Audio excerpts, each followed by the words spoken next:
दोस्तों, क्या आपको भी बात बात पर गुस्सा आता है? क्या आप भी बात बात पर चिढ़ जाते हैं? परेशानियों में बहुत नर्वस होना जीवन में सफल ना होने की यह भी एक बहुत बड़ा कारण है।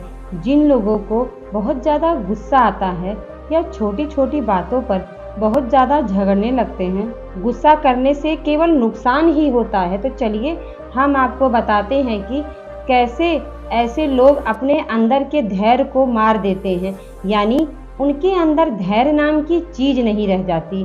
वैसे तो गुस्सा करने के केवल दो ही कारण होते हैं, जिसमें पहला है शरीर में किसी तरह की कमी या फिर हार्मोन्स असंतुलन होने की वजह से, और दूसरी वजह होती है चीजों का पसंद ना आना या फिर हमारे मन मुताबिक कोई काम ना होना। आप चाहें तो अपने गुस्से पर ध्यान दे सकते हैं कि आप केवल तभी गुस्सा करेंगे जब कोई काम आपके हिसाब से नहीं होगा या कुछ ऐसा काम होता है जिसे आप पसंद नहीं करते। और अगर आपके गुस्से की वजह ये नहीं है तो जाहिर सी बात है कि आपके अंदर हार्मोन्स असंतुलित या शरीर के अंदर कमजोरी होने के कारण आपको चीजें अच्छी नहीं लगती और आप बहुत तनाव में रहते हैं। मोहन भी अपने जीवन में कुछ ऐसे ही बन चुका था। वह अब उसे छोटी छोटी बातों पर गुस्सा आ जाता था, और इतना ही नहीं, वह कोई भी काम करने से पहले उसके अंजाम के बारे में सोचकर रुक जाता था। उसे ऐसा लगता था कि जीवन में पिछली बार जो कुछ भी हुआ था इस बार फिर वही होगा, और उसकी आदत उसके तनाव का कारण बनती जाती थी। और जब उसने इस बात के बारे में गौतम बुद्ध को बताया, तब गौतम बुद्ध बोले, देखो बेटा, ऐसा नहीं है कि सिर्फ तुम्हें ही चिंता है, बल्कि जीवन में हर कोई किसी न किसी बात को लेकर हमेशा सोचता रहता है। लेकिन इसका मतलब यह नहीं कि हम किसी बात को लेकर इतना ज़्यादा सोचने लगे कि वह हमारे लिए एक नई समस्या पैदा कर दे। जैसे कि मैंने तुम्हें पहले बताया कि जब तक तुम्हारे मन में जगह नहीं होगी तब तुम कोई नई बात नहीं सोच पाओगे। ठीक उसी तरह जब तुम परेशानी के ऊपर अपना ध्यान बनाकर रखोगे तो उस परेशानी का हल नहीं ढूंढ पाओगे। गुरुजी, लेकिन कभी कभी हल के बारे में सोचता हूँ तो मुझे पिछले जीवन की सारी चीजें याद आने लगती है। ऐसा लगता है कि इस बार मुझसे वही गलती होगी। अब मैं चीजों को लेकर आत्मविश्वासित नहीं बन पाता हूँ। दोस्तों, क्या आपके साथ भी ऐसा होता है कि आप कोई निर्णय लेते हैं मगर आपको अपने ही फैसले पर शक होने लगता है? ऐसा लगता है कि परिणाम अच्छा नहीं मिलने वाला है। कई बार लोग अपने आत्म संदेह की वजह से कदम आगे बढ़ाने से पहले रुक जाते हैं। इसीलिए हमारे भारत में न जाने कितने प्लान बनने से पहले ही फेल हो जाते हैं, क्योंकि लोगों को अपने निर्णय और विचारों पर भरोसा ही नहीं होता। मोहन का यह सवाल हम लोगों के लिए बहुत जरूरी है, क्योंकि जीवन के एक मोड़ पर हम सभी फेल हो जाते हैं। ऐसा बुद्ध बोले, देखो बेटा, तुम्हें मेरी बात को जरा ध्यान से समझना होगा।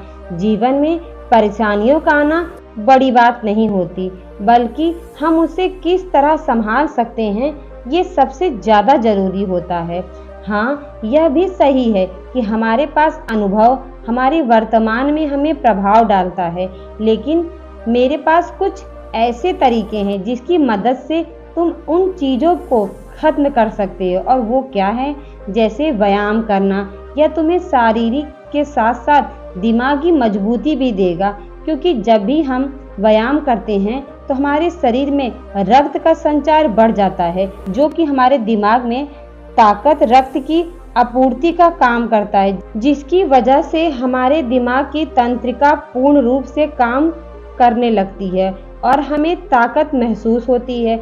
जब कभी तुम्हें चिंता महसूस हो तब तुम्हें ध्यान करना चाहिए, क्योंकि ध्यान हर एक मानसिक विकार के लिए फायदा है। ऐसे में आपको किसी शांत जगह पर आंखें बंद करके बैठना चाहिए और अपना पूरा ध्यान अपनी सांसों के ऊपर लगाना चाहिए।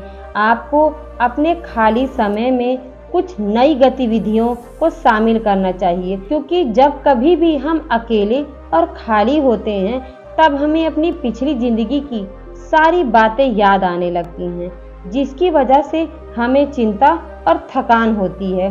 कभी कभी वक्त निकाल के अपनों के साथ, दोस्तों के साथ कहीं घूमने जाना चाहिए। ऐसा करने से आपको मानसिक शक्ति मिलती है, जो कि जीवन में आगे बढ़ने के लिए बहुत ही ज़्यादा जरूरी है। इससे आपकी प्रतिरोधक क्षमता में विकास होता है। जो बस तुम्हें इन सारी आदतों को अपनी प्रतिदिन दिनचर्या में शामिल करना होगा, ताकि तुम अपनी पिछली बातों से निकलकर एक नए कल की तैयारी कर सको और अपने जीवन में आगे बढ़ सको। धन्यवाद गुरुजी, हमें इतना कुछ बताने के लिए। मैं जरूर इन सभी चीज़ों को अपनी दिनचर्या जीवन में लाने की कोशिश करूँगा। दोस्तों, आप भी अपने जीवन के पिछले भावों को भूलने के लिए इन सारी चीज़ों को अपने प्रत्येक दिन में शामिल कर सकते हैं, ताकि आप शारीरिक और मानसिक दोनों रूप से बदलाव के लिए तैयार हो सके और एक नई बेहतरीन जीवन पा सके। दोस्तों, अगर आपको ये कहानी अच्छी लगी हो तो लाइक करें, कमेंट करें, शेयर करें। नए हो तो चैनल को ज़रूर सब्सक्राइब करें। मिलती हूँ किसी नई कहानी के साथ। तब तक के लिए बहुत बहुत धन्यवाद।